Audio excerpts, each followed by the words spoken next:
క్షణాల వ్యవధిలో సంభవించిన భారీ భూకంపాల ప్రభావంతో వెనుజువెలా రాజధాని కరాకస్తో పాటు పలు నగరాలు చిన్నాభిన్నమయ్యాయి. ముఖ్యంగా తీర ప్రాంత నగరమైన లా గువైరా ఇప్పుడు మరుభూమిని తలపిస్తుంది. అక్కడ ఎటు చూసినా ధ్వంసమైన భవనాల వరుసలే కనిపిస్తున్నాయి.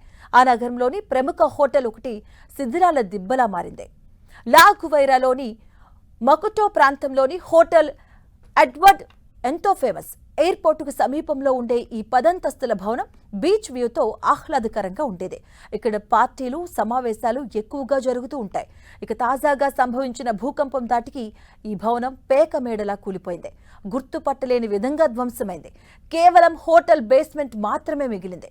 వెనుజువెలా బేస్బాల్ స్టార్ ఆటగాళ్లకు చెందిన కుటుంబ సభ్యులు ఈ హోటల్ శిథిలాల కింద చిక్కుకున్నట్లుగా తెలుస్తుంది. అయితే భూకంపం సమయంలో ఈ హోటల్లో ఎంతమంది ఉన్నారు, వారి పరిస్థితి ఏంటి అనే దానిపై ఇంకా క్లారిటీ లేదు. అటు ఈ జంట భూకంపాల దాటికి దాదాపు 40,000 మంది జాడ తెలియడం రాలేదని అధికారిక వర్గాలు వెల్లడించాయి. అటు మృతుల సంఖ్య కూడా మరింత పెరిగే ఛాన్స్ ఉంది. వెనుజువెలా భూకంపంలో అత్యధికంగా ప్రభావితమైంది లా గువైరా. ఆ దేశ తాత్కాలిక అధ్యక్షురాలు డెల్సీ రోడ్రిగ్స్ తెలిపారు. దీనిని డిజాస్టర్ జోన్ గా ప్రకటించారు. ఇక్కడ పరిస్థితి అత్యంత విషాదకరంగాని ఆమె విచారం వ్యక్తం చేశారు. ఇక ఆ ప్రాంతంలో 24 గంటల్లోకి 30 సార్లు భూ ప్రకంపనలు సంభవించాయి.